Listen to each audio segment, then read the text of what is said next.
des gens qui font de l'Internet confisquent une grosse partie des marges du produit, et ça, pour moi, c'était très embêtant financièrement. D'un autre côté, ayant passé pas mal de temps pour aller voir ce qui se faisait sur la toile des vins des différents crus et différentes appellations, je me suis aperçu aussi qu'on vendait du discount, on vendait du prix, on faisait des réductions. Les informations de qualité étaient très peu fiables et peu importantes, et j'étais extrêmement déçu. Plus j'avançais dans mes recherches sur ce qui se faisait dans Internet, plus j'étais déçu. Et je trouvais qu'il n'était pas du tout équitable entre ce qui revenait aux producteurs, ce qui doit me revenir. Moi, j'ai les vignes de famille, comme je le disais. Mes jeunes associés aussi ont besoin de vivre le mieux possible de leur travail. Et je trouvais que c'était absolument pas normal qu'une grosse partie, peut-être demain, de leur travail et de leurs bénéfices soit confisquée par des intermédiaires. Sachant que les intermédiaires ont leur justification. Dans une filière, il y a des distributeurs, il y a des cavistes. L'Internet ou le service informatique est un intermédiaire comme un autre qui doit être payé pour ce qu'il apporte, mais pas plus. Et le principe un peu grande distribution du principe j'appuie énormément sur le producteur et des fois je prends le consommateur pour un gogol m'irrite. D'où la notion d'équitable. Et d'où la notion de vin équitable de France, effectivement, puisque c'est des vins français, et je crois fortement aux appellations françaises, aux crus, et à le développement de la marque France à l'étranger. D'où vin équitable de France. Voilà la naissance du projet.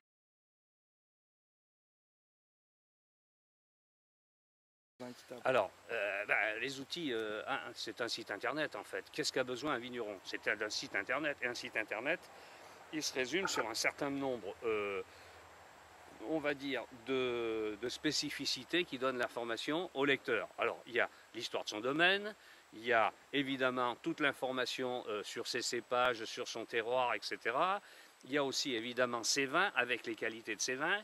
Il y a aussi un commentaire indépendant d'œnologue qui est important. Un commentaire n'étant pas un avis, un commentaire c'est de donner les principales caractéristiques d'un vin. Et puis aussi, on prévoit de faciliter les internautes de pouvoir communiquer.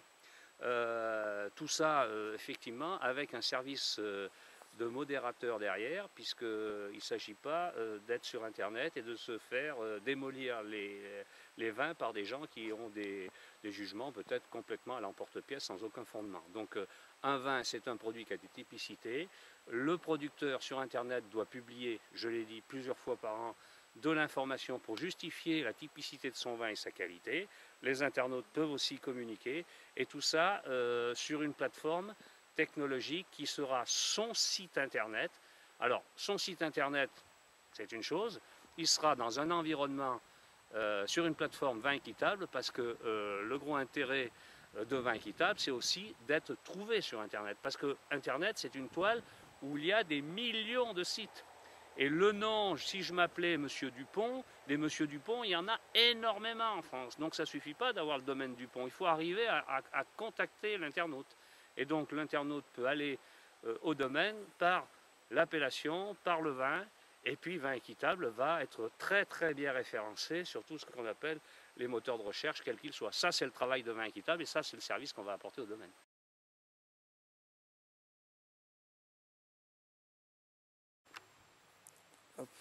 Oui, une chose auquel est confronté tous les domaines viticoles aujourd'hui, c'est aussi la présence dans les réseaux sociaux. Est-ce que c'est utile ou pas d'être dans les réseaux sociaux? Aujourd'hui, toutes les études démontrent que c'est utile.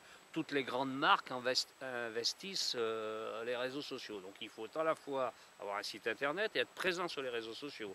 En plus, il faut investir les nouvelles technologies qui apportent de l'information. Je parlais, donc il y a les smartphones, il y a les iPads, les tablettes numériques, qui sont des formats différents. Donc tout ça fait beaucoup de choses à maîtriser en même temps. Donc tout ça a des coûts. Et en plus, ça n'arrête pas d'évoluer. Je prends l'exemple du QR code, on le flash avec son smartphone, ce petit pictogramme qu'on verra de plus en plus sur les cartons et les bouteilles, et ça redirige automatiquement l'internaute sur des pages. Faut-il que ces pages soient à jour? Tout ça, pour être sur des réseaux sociaux, il faut aussi avoir l'expertise des réseaux sociaux, il faut savoir discuter avec les blogueurs, il faut savoir se faire référencer. Toutes ces choses-là peuvent être faites quand on mutualise les ressources et les moyens. Donc Vins Équitables de France aura un community manager, déjà ce qui permet d'être présent. Vins Équitables de France sera connu dans tous les réseaux sociaux et chaque domaine présent sur Vins Équitables sera lui-même visité beaucoup plus et référencé beaucoup plus que s'il y va tout seul, ça c'est évident. Autre élément important au niveau des technologies, c'est qu'aujourd'hui quelqu'un fait un site internet, il faut penser aux différents formats d'utilisation d'entrée, sachant qu'on ne mesure pas forcément les formats futurs. On ne sait pas forcément ce qui va arriver dans le futur. Le principe de Vins Équitables de France, c'est une plateforme technologique qui évolue constamment. C'est-à-dire qu'une fois que le domaine est dans son principe d'abonnement, dans la mesure où il reste dans son principe d'abonnement, ces technologies évoluent constamment. Lui, il doit être consacré à son métier. Son métier, c'est ses vignes. Hein. On est dans une parcelle de vignes qui est en hiver, ça serait plus intéressant, ça sera plus intéressant au printemps, ça sera plus joli. Mais il est dans ses vignes. Après, il est dans son chai. Après, il est dans des salons. Après, il s'occupe de ses plaquettes. Toute l'information, comment se sont passées les vendanges, comment c'est son élevage de vin, toutes ces informations sont intéressantes pour le consommateur. Tout ça, il doit le fournir. Le travail de Vins Équitables et le service de Vins Équitables, c'est pouvoir lui mettre tout ça en ligne de façon régulière, à jour, pour que le consommateur soit de plus en plus fidèle au vin qu'il aura choisi et au domaine qu'il aura choisi.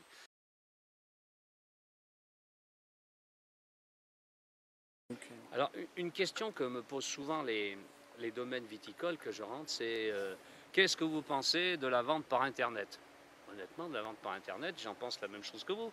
C'est-à-dire que, ça augmente, c'est encore assez réduit dans le domaine du vin.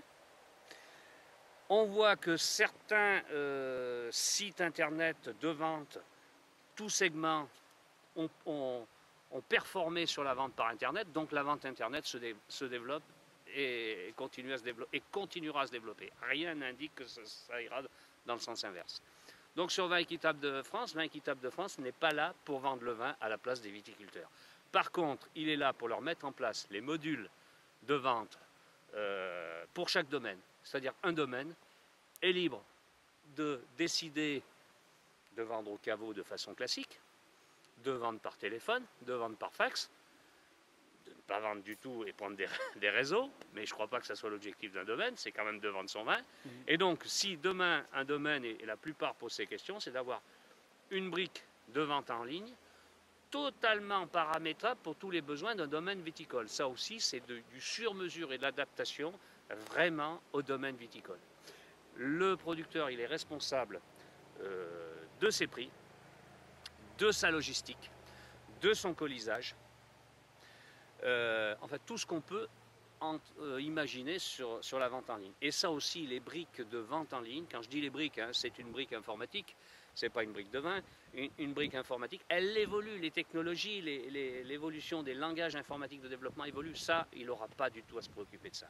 Et le jour où il reste responsable de ses paiements, bien qu'on lui facilitera la vie pour la mise en place du paiement en ligne, qui est quand même la chose qui se développera. Voilà ce que je peux dire sur la vente en ligne, qui est forcément, je crois, quelque chose qui se développera de plus en plus pour un produit comme le vin.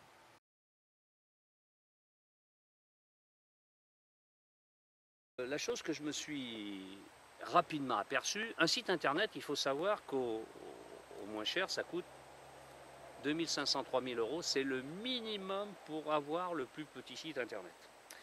Et la deuxième chose, c'est qu'en entretien par an, avec des mises à jour, différentes évolutions nécessaires, etc., il faut compter à peu près 1000 €. Donc c'est un budget qui n'est pas négligeable et qui est souvent jugé insatisfaisant par ceux qui restent à ce niveau de budget. Pour être très clair, pour être vraiment performant dans l'Internet, il faut arriver à avoir des budgets de 15 à 20 000 € qui sont, et avec des moyens de l'ordre de 7 à 8 000 € par an à minima. Donc qui est difficile d'accès, sachant qu'on n'atteint pas forcément tous les objectifs fixés. Donc il n'y a qu'une solution auquel j'ai réfléchi, c'est la mutualisation sur une plateforme. Et chacun sera tout à fait indépendant est libre dans sa communication sur la plateforme, mais la plateforme présente un avantage de la mutualisation des coûts et ça fonctionnera par un abonnement de service. Donc chaque mois a une valeur, on peut le dire, 99 €. Et à partir de là, il aura tous les services requis pour être visible sur Internet, bénéficier de toutes les technologies de pointe, type le QR code, type la géolocalisation, la mise à jour constante, le modérateur et un certain nombre de services. Il y a ceux qu'on connaît aujourd'hui, il y a ceux qu'on ne connaît pas encore. Et l'intérêt pour le viticulteur, c'est d'avoir un budget vraiment maîtrisé et tout à fait économique qui est possible par cette mutualisation.